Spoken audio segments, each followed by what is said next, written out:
Hver dagur hérna á þinginu hefst með messu þar sem allir koma saman og það er greinilega mikið lagt í helgihaldið á þinginu.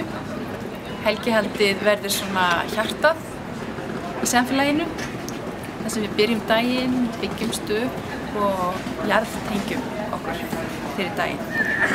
Og það sem var áberandi í því hvernig þau hafa lagt upp hérna er að það er mjög breið þátttaka, það eru margir sem koma að guðsþjónustunni. Það er ekki gert mikið úr muninum á vígðum og leikmönnum. Eina mannskjan í skrúða var presturinn sem helgaði efnin. Það var líka mjög mikið lagt upp úr sjónrænum áhrifum.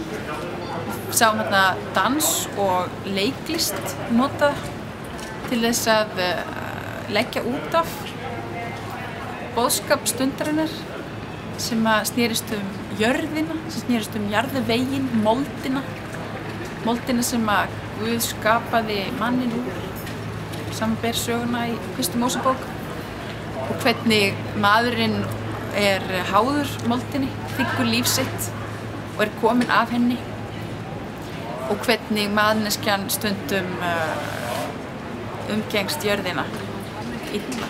Þannig að þegar við þurfum á hana að halda, þá bíður okkar bara rusl og eyðilegging.